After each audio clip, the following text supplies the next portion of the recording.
تفسیر ضیاء القرآن جلد نمبر 5 30واں پارہ سورۃ الشمس مکیہ بسم اللہ الرحمن الرحیم اللہ کے نام سے شروع کرتا ہوں جو بہت ہی مہربان ہمیشہ رحم فرمانے والا ہے۔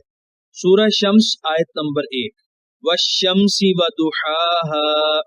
ترجمہ: قسم ہے آفتاب کی اور اس کی دھوپ کی۔ سورہ شمس آیت نمبر 1 کی تفسیر۔ اس سورت کا آغاز متعدد قسموں سے کیا جا رہا ہے تاکہ مخاطب پوری توجہ اور انہماک سے اس کو سنے، اس کے مفہوم کو سمجھنے کی کوشش کرے اور جس حقیقت کو اتنی قسمیں کھا کر بیان کیا گیا ہے اس کی اہمیت کا پورا احساس اس کے دل میں پیدا ہو۔ لغت و نحو کے امام مبرد نے ضحیٰ کی تشریح کرتے ہوئے لکھا ہے کہ اس کا اصل الضحو ہے جس کا معنی ہے آفتاب کی روشنی۔ الضحو کی دوسری ہا کو الف سے بدل دیا گیا۔ قال المبرد اصل الضحى من الضح وهو نور الشمس والالف مقلوبة عن الحاء الثانیہ۔ ضحاک نے حضرت ابن عباس رضی اللہ عنہما سے ضحاہا کا یہ معنی نقل کیا ہے، یعنی ضحا سے سورج کی روشنی اور حرارت دونوں مراد ہیں۔ سورہ شمس آیت نمبر 2 والقمر اذا تلاها۔ ترجمہ: اور قسم ہے ماہتاب کی کہ جب وہ غروب آفتاب کے بعد آوے۔ سورہ شمس آیت نمبر 2 کی تفسیر۔ تیسری قسم چاند کی کھائی جا رہی ہے جب وہ سورج کے غروب ہونے کے بعد طلوع ہوتا ہے۔ قمری مہینے کی ابتدائی 15 دنوں میں ایسا ہی ہوتا ہے، ادھر سورج غروب ہوتا ہے ادھر چاند نمودار ہو جاتا ہے، اور آخری نصف میں چاند پہلے طلوع ہوتا ہے اور سورج اس کے بعد غروب ہوتا ہے۔ سورہ شمس آیت نمبر 3 وَالنَّهَارِ إِذَا جَلَّاهَا۔ ترجمہ: اور قسم ہے دن کی جب آفتاب کو روشن کر دے۔ سورہ شمس آیت نمبر 3 کی تفسیر۔ چوتھی قسم دن کی کھائی جا رہی ہے جب وہ سورج کو روشن کر دیتا ہے، یعنی دن جیسے چڑھتا جاتا ہے سورج کی روشنی بھی زیادہ تیز ہوتی جاتی ہے۔ جلاہا کی ضمیر منصوب کا مرجع سورج بھی ہو سکتا ہے جس طرح ذکر ہوا، اور اس کا مرجع امور غیر مذکورہ بھی ہو سکتے ہیں جیسے زمین، دنیا، ظلمت وغیرہ۔ اس وقت معنی ہوگا قسم ہے دن کی جب وہ ساری زمین کو روشن کر دیتا ہے۔ سورہ شمس آیت نمبر 4 واللیل اذا یغشاها۔ ترجمہ: اور رات کی جب وہ اسے چھپا لے۔ سورہ شمس آیت نمبر 4 کی تفسیر۔ گویا جب رات آتی ہے تو سورج کو اپنے اندھیروں میں لپیٹ لیتی ہے۔ زمین کا جو حصہ پہلے سورج کی روشنی میں چمک رہا تھا وہاں رات کی تاریکی پھیل جاتی ہے۔ سورہ شمس آیت نمبر 5 والسماء وما بناها۔ ترجمہ: اور قسم ہے آسمان کی اور اسے بنانے والے کی۔ سورہ شمس آیت نمبر 5 کی تفسیر۔ ان آیات میں ما مصدریہ بھی ہو سکتا ہے اور ما بمعنی من بھی ہو سکتا ہے۔ امام حسن بصری، مجاہد اور طبری کا پسندیدہ قول یہ ہے کہ ما بمعنی من ہے، ترجمہ اس کے مطابق کیا گیا ہے۔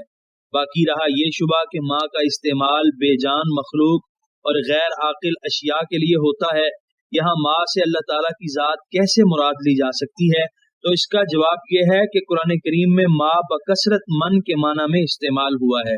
مثلا فَانْكِحُوا مَا طَابَ لَكُم مِّنَ النِّسَاءِ وَلَا أَنْتُمْ عَابِدُونَ مَا أَعْبُدُ۔ سورہ شمس آیت نمبر 6 وَالْأَرْضِ وَمَا طَحَاهَا۔ ترجمہ: اور زمین کی اور اس کو بچھانے والے کی۔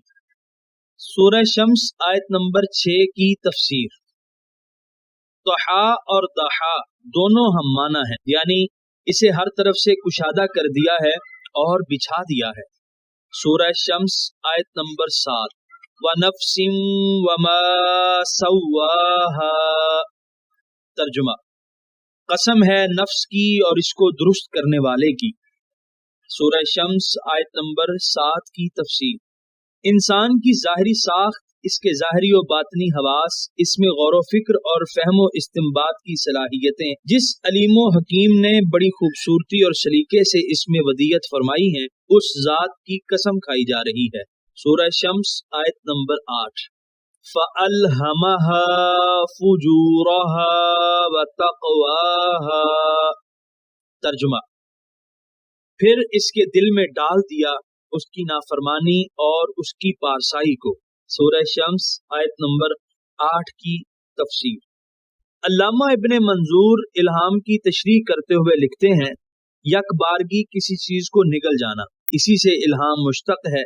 دل میں کسی چیز کو ڈال دینا یعنی اللہ تعالیٰ کا نفس میں ایسا خیال پیدا کر دینا جس کے باعث وہ کسی کام کو کرے یا ترک کر دے۔ علامہ راغب اس کی تشریح کرتے ہوئے لکھتے ہیں، یعنی الہام کسی چیز کے دل میں ڈالنے کو کہتے ہیں، اور الہام اس خیال کے لیے مخصوص ہے جو اللہ تعالیٰ کی طرف سے ہو یا ملائے اعلیٰ کی طرف سے ہو۔ آیت کا مطلب یہ ہوگا کہ اللہ تعالیٰ نے ہر شخص کو نیک و بد، حق و باطل اور صحیح و غلط میں تمیز کرنے کا شعور عطا فرمایا ہے۔ وہ اچھی اور بری چیزوں میں پوری طرح امتیاز کر سکتا ہے۔ اس کا یہ مفہوم بھی بتایا گیا ہے کہ انسان میں نیکی کرنے اور برائی کرنے کی دونوں صلاحیتیں موجود ہیں، اب اس کی مرضی کہ وہ نیکی کو پسند کرتا ہے یا برائی کو اختیار کرتا ہے۔ اس سے پہلی صورت میں بھی اس مفہوم کو بائیں الفاظ بیان کیا گیا ہے، وَهَدَيْنَاهُ النَّجْدَيْنِ۔ اس کے علاوہ متعدد مقامات پر قرآن کریم نے یہ تصریح کی ہے، إِنَّا هَدَيْنَاهُ السَّبِيلَ إِمَّا شَاكِرًا وَإِمَّا كَفُورًا۔ حضرت ابو ہریرہ رضی اللہ تعالی عنہ سے مروی ہے کہ حضور صلی اللہ علیہ وآلہ وسلم نے اس آیت کو پڑھا اور اس کے بعد یہ دعا مانگی، الہی میرے نفس کو اس کا تقوی عطا فرما اور تو ہی اس کو پاک فرما، تو بہترین پاک کرنے والا ہے، تو ہی اس کا مالک اور مددگار ہے۔ حضرت زید بن ارقم سے مروی ہے، حضور صلی اللہ علیہ وآلہ وسلم یوں دعا مانگا کرتے تھے، اللہم انی اعوذ بک من العجز والکسل والحرم والجبن والبخل وعذاب القبر، اللہم آتی نفسی تقواها وزکیها انت خیر من زکاها انت ولیها ومولاها، اللہم انی اعوذ بک من قلب لا یخشع ومن نفس لا تشبع وعلم لا ينفع ودعوت لا يستجاب لها۔ حضرت زید فرمایا کرتے کہ حضور کریم صلی اللہ علیہ وآلہ وسلم ہمیں یہ دعا سکھایا کرتے اور ہم تم کو یہ دعا سکھا رہے ہیں۔ ترجمہ، الہی میں تجھ سے پناہ مانگتا ہوں عاجزی سے، سستی سے، بڑھاپے سے، بزدلی سے، بخل سے اور عذاب قبر سے۔ الہی میرے نفس کو اس کا تقوی عطا کر، اس کو پاک کر، تو بہترین پاک کرنے والا ہے، تو ہی اس کا مالک اور مددگار ہے۔ الہی میں تیری پناہ مانگتا ہوں ایسے دل سے جس میں خشوع نہ ہو، ایسے نفس سے جو سیر نہ ہو، ایسے علم سے جو نفع نہ دے، اور ایسی دعا سے جو مقبول نہ ہو۔ سورہ شمس آیت نمبر 9۔ قد افلح من زکاها۔ ترجمہ، یقیناً فلاح پا گیا جس نے اپنے نفس کو پاک کر لیا۔ سورہ شمس آیت نمبر 9 کی تفسیر۔ یہ ہے وہ حقیقت جس کو آشکارا کرنے کے لیے اتنی قسمیں کھائی گئی ہیں۔ فرمایا جس نے اپنے نفس کا تزکیہ کیا وہ دونوں جہانوں میں کامیاب و کامران ہو گیا، اور جس نے اسے گناہوں کی خاک میں دبا دیا وہ خائب و خاسر ہوا۔ علامہ زمخشری لکھتے ہیں، جو شخص اپنے آپ کو گناہوں سے پاک رکھتا ہے، اپنے آپ کو اخلاق حسنہ سے آراستہ کرتا ہے، اس کی فطرت سلیمہ نشو و نما پاتی ہے، اس کی قوت و توانائی میں اضافہ ہو جاتا ہے۔ ایسا شخص اپنے اندر ایسا عزم اور ہمت محسوس کرتا ہے کہ وہ مشکل سے مشکل کام کرنے کے لیے آمادہ ہو جاتا ہے۔ راہ میں حائل ہونے والی رکاوٹوں کو وہ پرکاہ کی وقت نہیں دیتا، نہایت ثابت قدمی سے نیکی کی راہ پر گامزن رہتا ہے۔ اس کی زندگی کا دامن اعمال حسنہ اور روشن کارناموں سے لبریز ہو جاتا ہے، اس کی روحانی قوتیں بیدار ہو جاتی ہیں اور آخر کار وہ اس منزل پر فائز ہو جاتا ہے جس کے بارے میں حدیث قدسی میں فرمایا گیا ہے، کنتو بصرہ الذی یبصر بہ، میرا نور اس کی بینائی بن جاتا ہے اور وہ مجھ سے دیکھتا ہے۔ جب اس کی ظاہری زندگی رحمتوں اور برکتوں کا مخزن و منبع ہوتی ہے تو آخرت میں اس کی جو عزت افزائی ہوگی اس کا اندازہ کون لگا سکتا ہے۔ سورہ شمس آیت نمبر 10، وَقَدْ خَابَ مَن دَسَّاهَا، ترجمہ، اور یقیناً نامراد ہوا جس نے اس کو خاک میں دبا دیا۔ سورہ شمس آیت نمبر 10 کی تفسیر۔ اس کے برعکس جس نے اپنے نفس کی صلاحیتوں کا گلا گھونٹ دیا، جس نے گناہوں کے ڈھیر کے نیچے اس گوہر یکتا کو دبا دیا اور اس کی قوتوں کا غلط استعمال کر کے ناشکری کی انتہا کر دی، وہ شخص اپنی بدنصیبی اور محرومی کا جتنا بھی ماتم کرے کم ہے۔ اہل لغت کہتے ہیں کہ دساہا اصل میں دسساہا ہے، یہ تدسیس سے مشتق ہے۔ اس کا معنی ہے کسی چیز کو دوسری چیز میں چھپا دینا۔ اس کے آخری سین کو یا سے بدل دیا گیا، جس طرح تقصی تو اظفاری اصل میں تقصص تو اظفاری تھا، آخری صاد کو یا سے بدل دیا۔ سورہ شمس آیت نمبر 11، کذبت ثمود بطغواہا، ترجمہ، جھٹلایا قوم سمود نے اپنے پیغمبر کو اپنی سرکشی کے باعث۔ سورہ شمس آیت نمبر 12، اذ انبعث اشقاہا، ترجمہ، جب اٹھ کھڑا ہوا ان میں سے ایک بڑا بدبخت۔ سورہ شمس آیت نمبر 11 اور 12 کی تفسیر۔ انسانی تاریخ سے ایک مثال پیش کر کے یہ سمجھایا جا رہا ہے کہ جنہوں نے اپنے نفسوں کو گناہوں کی مٹی کے نیچے دبا دیا وہ خائب و خاسر ہوئے۔ قوم سمود کے حالات سے اہل عرب بے خبر نہ تھے۔ عذاب الہی کی جس چکی میں سمود کو پیس دیا گیا تھا اس کی تفصیلات سے بھی وہ بخوبی آگاہ تھے۔ تجارتی سفروں میں بارہا ان کا گزر ان ویران کھنڈروں سے ہوا کرتا جہاں کبھی قوم سمود بڑے کر و فر سے آباد تھی۔ اہل مکہ کو ان کی غلط روش سے باز رکھنے کے لیے ان کی توجہ سمود کے عبرتناک انجام کی طرف مبذول کرائی جا رہی ہے۔ انہوں نے بھی اپنے نبی کو جھٹلایا تھا، وہ اونٹنی جو ان کی فرمائش کے مطابق حضرت صالح علیہ السلام نے بطور معجزہ پیش کی تھی، اور ان کو اچھی طرح متنبہ کیا تھا کہ خبردار، اس اونٹنی کو ہرگز اذیت نہ پہنچانا۔ ایک دن کنویں سے سارا قبیلہ پانی پیے، دوسرے دن اس اونٹنی کے لیے مخصوص کر دو، اس میں رد و بدل کی کوشش ہرگز نہ کرنا، ورنہ خدا کا عذاب تمہیں تہس نہس کر کے رکھ دے گا۔ لیکن غرور و نخوت کی جو شراب انہوں نے پی رکھی تھی اس نے انہیں سرکش و نافرمان بنا دیا تھا۔ اسی سرکشی کے باعث انہوں نے اپنے نبی کی ہدایات کی ذرا پرواہ نہ کی، بلکہ ان کو جھٹلانا شروع کر دیا اور اس ناکا کی کونچیں کاٹ دیں اور اسے ہلاک کر دیا۔ جس شخص نے یہ ظلم ڈھایا اس کا نام قدار بن سالف تھا، جو سارے سمودیوں میں پرلے درجے کا شریر، مفسدہ پرداز اور خبیث النفس تھا، لیکن اسے ساری قوم کی تائید حاصل تھی، اس لیے ساری قوم کو سزا ملی۔ ضحاک سے مروی ہے کہ ایک دن حضور نبی کریم صلی اللہ علیہ وآلہ وسلم نے حضرت علی المرتضی رضی اللہ تعالیٰ عنہ سے پوچھا، اے علی، کیا تم جانتے ہو کہ پہلے لوگوں میں سب سے زیادہ بدبخت کون تھا؟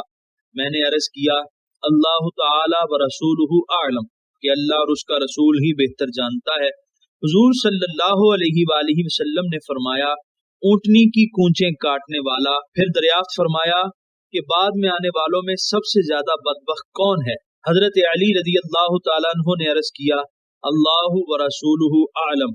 حضور علیہ الصلوۃ والسلام نے فرمایا، قاتلک، تیرا قاتل سب سے زیادہ بدبخت ہے۔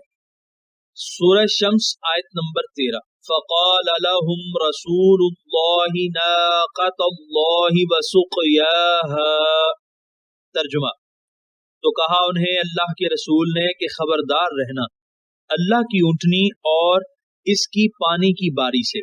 سورہ شمس آیت نمبر 13 کی تفسیر۔ ناقۃ اللہ منصوب ہے، جس طرح کہتے ہیں الاسد الاسد، اس کا فعل محذوف ہے۔ سورہ شمس آیت نمبر 14، فَكَذَّبُوهُ فَعَقَرُوهَا فَدَمْدَمَ عَلَيْهِمْ رَبُّهُمْ بِذَنبِهِمْ فَسَوَّاهَا، ترجمہ، پھر بھی انہوں نے جھٹلایا رسول کو اور اونٹنی کی کونچیں کاٹ دیں، بس ہلاک کر دیا انہیں ان کے رب نے ان کے گناہ عظیم کے باعث، اور سب کو پیوندے خاک کر دیا۔ سورہ شمس آیت نمبر 14 کی تفسیر۔ علامہ قرطبی دمدمہ کی تحقیق کرتے ہوئے لکھتے ہیں، کسی کی جڑ کو اکھیڑ کر تباہ کر دینا کہ اس کا نام و نشان بھی باقی نہ رہے، یعنی ان کو نیست و نابود کر دیا گیا، ان کا نام و نشان تک بھی باقی نہ رہا۔ سورہ شمس آیت نمبر 15۔ وَلَا يَخَافُ عُقْبَاهَا، ترجمہ، اور کوئی ڈر نہیں اللہ کو ان کے تباہ کن انجام کا۔ سورہ شمس آیت نمبر 15 کی تفسیر۔ قوم سمود اپنے عہد عروج میں بڑی نامور قوم تھی، دیگر قبائل و اقوام کے ساتھ ان کے دوستانہ مراسم تھے۔ یقیناً انہوں نے باہمی معاہدہ کر رکھا ہوگا کہ اگر کسی قوم پر کوئی طاقت و تاراج کرے تو سب مل کر حملہ آور کا مقابلہ کریں گے۔ اللہ تعالیٰ فرماتے ہیں کہ سمود جیسی قوم کو تباہ و برباد کر دینے کے نتائج کا مجھے کوئی خوف نہیں۔ ان کے کسی حلیف قبیلے یا دوست قوم کی یہ مجال نہیں کہ ہم سے ان کی بربادی کا انتقام لے سکے۔ اللہ تعالیٰ کی ذات ان تمام خدشات سے ماورا ہے، اس کی قوت کے سامنے کسی کو دم مارنے کی جرت نہیں، وہ جس کو تباہ و برباد کرنا چاہے کر سکتا ہے۔ ربنا ظلمنا انفسنا وَإِن لَّمْ تَغْفِرْ لَنَا وَتَرْحَمْنَا لَنَكُونَنَّ مِنَ الْخَاسِرِينَ اللهم صل على حبيبك المكرم وعلى آله وأصحابه ومن تبعه وبارك وسلم۔ یہاں پر سورہ شمس مکمل ہوئی اور یہاں پر 30ویں پارے کا 16واں رکوع مکمل ہوا۔